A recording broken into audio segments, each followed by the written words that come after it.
So dear, when I'm talking about the CSS. That means what is the purpose of the CSS? This is basically a cascading style sheet. The style sheet is presentation of that document. তাহলে তোমার HTML দিয়ে একটা ডকুমেন্টকে তুমি display করবে, তুমি সেই ডকুমেন্টকে প্রেজেন্টেশনটা it looks very nice, খুব চমৎকার ভাবে এটাকে প্রেজেন্ট করার জন্য CSS can be used. আমরা CSS ইউজ করতে পারি। But what is the basic understanding of the CSS and what are the differences between HTML and CSS? Well, the first thing is that dictates the content and structure of the web page. This is the purpose of the HTML. And CSS modifying the design and display of the HTML elements, and CSS can be used in the HTML file. HTML cannot be used in a CSS style sheet. So, CSS can be used in the HTML file, right? The HTML CSS থেকে আমরা use করতে পারি। I mean, there are no defined methods in HTML, but inline CSS code, internal, external style sheet, any method could be used for implementing the code in CSS. Well, so let me show you one of the example regarding the CSS.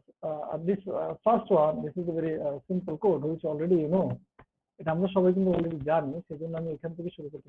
Well, তো এখানে আমরা font size 7 দিয়েছি, তাহলে এটা আমরা কিন্তু যেখানে code লিখেছি সেখানেই করেছি, আর এই জন্য আমরা এটাকে বলি inline CSS, right? Inline CSS concept হলো এই কোডটাকে আমরা চাইলে আলাদা করে লিখতে পারি, আলাদা করে লিখেও আমরা এই কাজটা করতে পারি। তাহলে কিভাবে আলাদা করে আমরা লিখে কাজটা করতে পারি?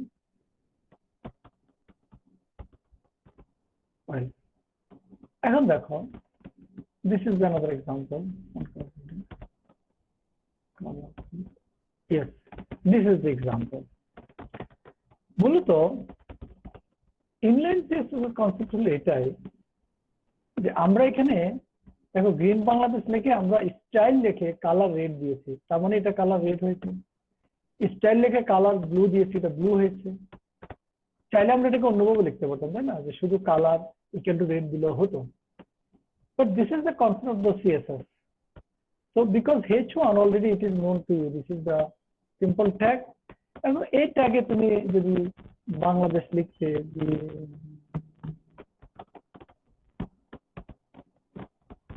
বাংলাদেশ তো তোমার H1 ডিসপ্লে করতে, তুমি তখন কি করলে যে H1 লিখে স্টাইল লিখে colour equal to, this is the syntax, color colon red, it is written, and you must put semicolon, right? This is the syntax. Then you just write green Bangladesh. So you know what is the output of this. আমরা যেটা বলছি যে এই যে আমরা colour red দিয়েছি, তাহলে output এটা আসলো green Bangladesh I love in Dhaka, কি এই কোডটা লেখার কারণে। এই কনসেপ্টটাকে আমরা বলি inline CSS. This concept is called the inline CSS.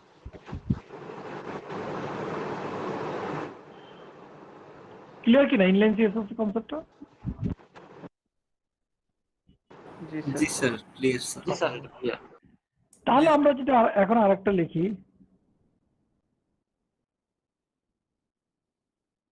This is another one. এটা তোমরা সবাই রান করো এই কোডটা।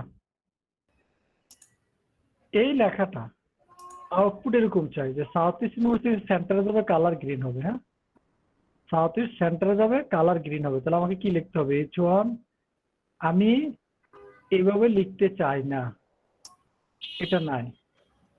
তাহলে আমাকে কি লিখতে হতো? H1 স্টাইল ইকুয়াল টু কি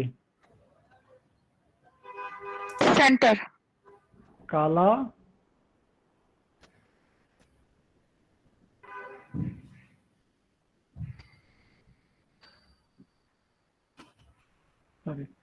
কালা হবে গ্রিন, তারপরে কি কোলন সেমিকোলন, দেন কি লিখতে হবে? টেক্সট অ্যালাইন, কি লিখবো? কোলন সেন্টার, তারপর লিখবো সাউথ ইস্ট ইউনিভার্সিটি। আমি নিচে নিচে লিখে দিচ্ছি, স্পেস নাই, সাউথ ইস্ট ইউনিভার্সিটি দেন H1P ক্লোজ করলাম, রাইট? এটুকু ক্লিয়ার কিনা? তাহলে এখন সাউথ ইস্ট ইউনিভার্সিটির আউটপুটটা কি হবে বলো? আউটপুটটা কি হবে সাউথ ইস্ট স্যার ইউনিভার্সিটি? অ্যালাইনের পরে কি হবে? অ্যালাইনের পরে কি সেন্টারটা একসাথে হবে? না না, কোলন আছে, এটা কোলন। তাহলে বলো এখন এই আউটপুটটা কি হবে? এই আউটপুটটা স্যার সেন্টারে সাউথ ইস্ট ইউনিভার্সিটি হবে গ্রিন কালারে। কালার হবে স্যার, গ্রিন কালার হবে স্যার। গ্রিন, অর্থাৎ আউটপুটটা এটা আসবে, আউটপুটটা এটা হবে। তো এখন যদি তোমাকে আমি বলি যে তুমি এবার উল্টাটা বলেছি যে তুমি এই যে এভাবে লিখেছো এটাকে আমরা বলি ইনলাইন সিএসএস। এটা কি বলি আমরা? Inline CSS. Inline CSS. Inline CSS. এবার আমি বললাম যে তুমি এটা এভাবে আর লিখতে পারবে না, তুমি এটাকে ইনলাইনে লিখতে পারবে না। তাহলে তুমি যে এই যদি এইভাবে লেখো এটাকে বলে ইন্টারনাল সিএসএস। এখন বুঝতে পেরেছো কিনা? একই জিনিস দেখো, তুমি H1, তাহলে H1 A this is the syntax, second bracket, you must write over here khala colon green semicolon, next line text align colon center, so you close your curly bracket. So same output, no difference. You will not find any difference. Well, so come on. Similarly over here, below here what you can see, this is the we love our university, so P and P is এখন একটা question ছিল, তোমাদের তো মনে আছে আমরা যখন বলেছিলাম যে P ট্যাগ কেন ইউজ করি, তখন তো আমরা বুঝতে পারিনি থিওরিতে যখন পড়েছি। আসলে এই পি লেখা না লেখাতে তো কোনো উই লাভ ইউনিভার্সিটির কোনো সমস্যা নাই, কিন্তু এখানে যেহেতু সিএসএস এর কারণে এখন কিন্তু এর ইম্পর্টেন্স আমরা বুঝতে পারছি। ক্লিয়ার কিনা? জি স্যার। জি স্যার জি স্যার।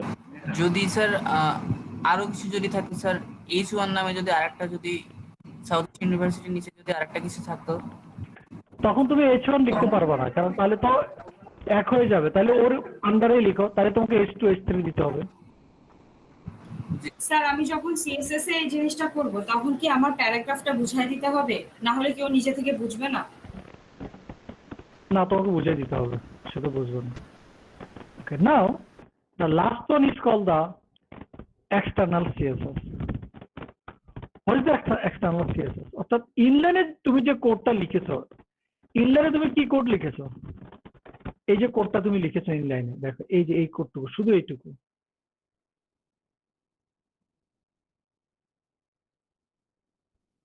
এই কোডটুকু এখন কি তোমার একই ফাইলে না, মানে সেম ফাইলে কি না এই কোড এবং HTML এর এগুলো সেম ফাইলে, but if it is in different file, এটা একটা তুমি ডিফারেন্ট ফাইলে তুমি এটা লিখবে, তাহলে সেই ফাইলের নাম কি হবে? whatever the name, the extension is .css. So let's say your file name is, let's say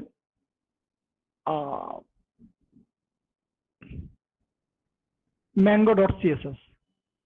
The question is that, but your cp7.html, and in this file your content is this. এটা কোথায় আছে? cp7.html আছে। এটা কোথায় আছে? এখানে আছে। তাহলে mango.css কে যদি তুমি কানেক্ট করে দাও cp7 এর সাথে, cp7, so mango.css must be connected to cp7.html, তাহলে তখন কি হবে? ওই ফাইলে যে চেঞ্জ হবে সেই চেঞ্জের এফেক্টটা এখানে পড়বে, অর্থাৎ এখানে তুমি যা লিখবা এই এফেক্টটা এখানে তুমি দেখতে পাবা। বুঝতে পেরেছো কিনা আমার কথাটা? স্যার বুঝুন। দেখো কোথায় দেখতে পাবো? সিএস এ দেখতে পাবো? ওকে, আমি আবার একটু বলছি।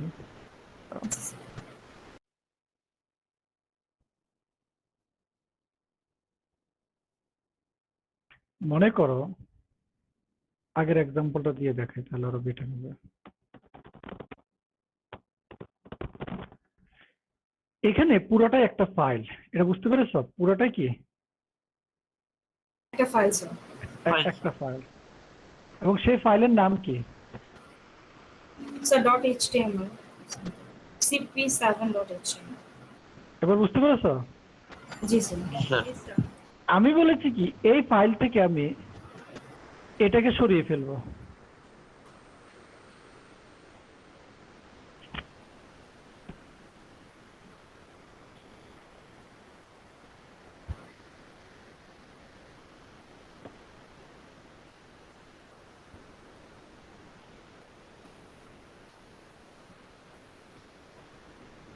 স্যার ইনলাইনের পার্ট হ্যাঁ এটা ইন্টারনাল না, এটা ইনলাইন না, this is internal, this is internal. বুঝতে পেরেছো? মানে একই ফাইলে তো, বুঝো নাই না? এখন বুঝছি স্যার, বুঝছি। তাহলে এটাকে আমি এখানে রাখবো না, এটাকে এখানে রাখবো না, তাহলে এটা কি করবো? এটাকে আমি অন্য একটা ফাইলে নিয়ে রাখবো। mango.css একটা ফাইল আছে, সেই ফাইলে এই কোডটুকু আমি রেখে দিব। আর এই কোডটা এখানে নেই। এখন বুঝতে পেরেছো কিনা? স্যার এটাকে আমি কিভাবে নিয়ে রাখবো? আলাদা একটা সিএসএস ফাইল ক্রিয়েট করে, নাকি এই ফাইলটাকে .css করে দিব? না, এই ফাইলটা থাকবে, cp.html থাকবে, কিন্তু এই কোডটা থাকবে না।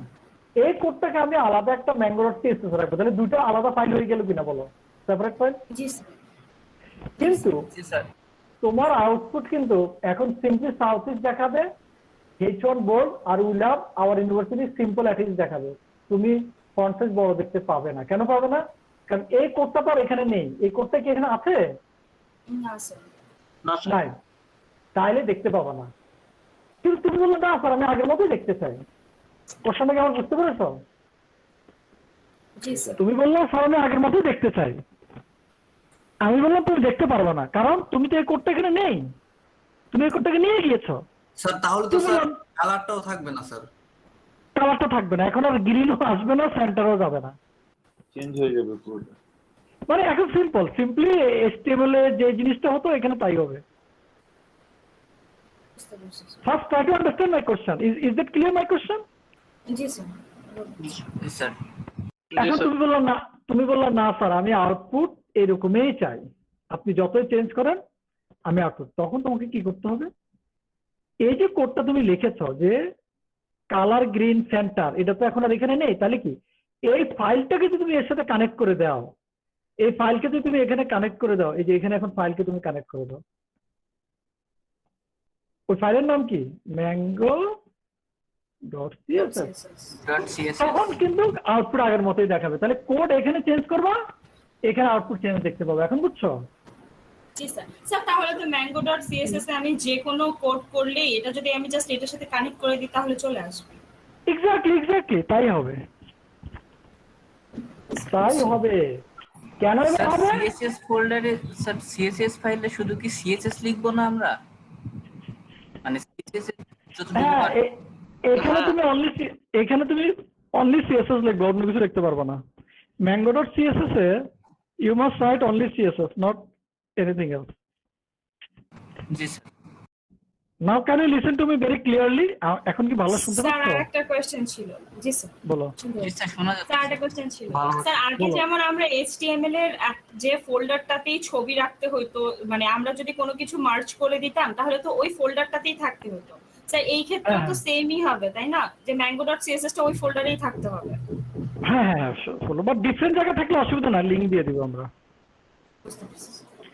এখন আমার মনে হয় যে আমি এটা বুঝাতে চেয়েছি যে কেন আমরা সিএসএস ব্যবহার করি। তার মানে তুমি যদি এই ফাইলটাকে 10টা ফাইলের কোড লেখার দরকার নাই, তাহলে এই লিঙ্কটা শুধু 10টা ফাইলে দিয়ে দাও, তোমার কষ্ট নিতে হবে। একটা ফাইলে চেঞ্জ করবা, 10টা পেজে চেঞ্জ হয়ে যাবে। এটা হলো মেইন উদ্দেশ্য। I want to mean that. Is it clear now to you? জি স্যার। জি স্যার। জি স্যার। জি স্যার। তাহলে কি এখন মনে করো আমার সাউথ ইস্ট ইউনিভার্সিটির 100টা পেজ আছে।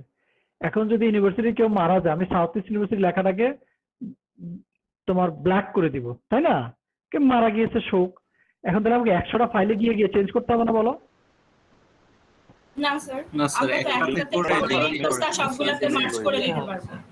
তাহলে আমার এই ফাইলটা সব ফাইলের সাথে লিংক আছে, তাহলে এখানে চেঞ্জ করে দিলে অটোমেটিক্যালি সব জায়গায় চেঞ্জ হয়ে যাবে। ক্লিয়ার এখন? জি স্যার। জি স্যার। জি স্যার।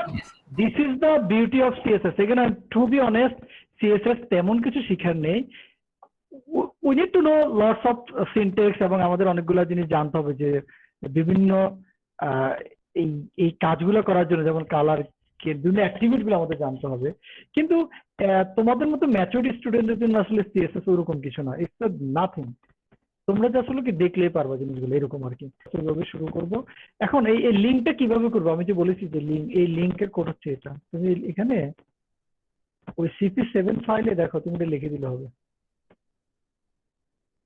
ফাইলের নাম কি ছিল CP7, ধরো এটার নাম CP7 ছিল। এবার তুমি এখানে এই যে হেডের ভিতরে এই লিংকে শুধু এখানে কি চেঞ্জ হবে, পুরোটা এক থাকবে, শুধু এই ফাইলের নাম, this is the file name. তোমার ফাইলের নামটা শুধু লিখে দিলে হবে, আর বাকি সব ঠিক আছে। এখন পর্যন্ত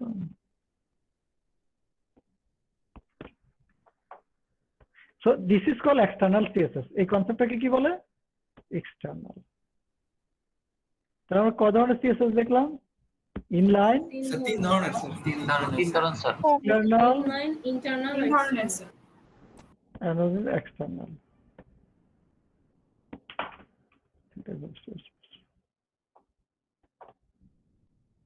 So inline কি এবার এখানে এক্সপ্লেন করা আছে। ইনলাইনের একটা এক্সাম্পল আছে, দেখছো ইনলাইনের এক্সাম্পল।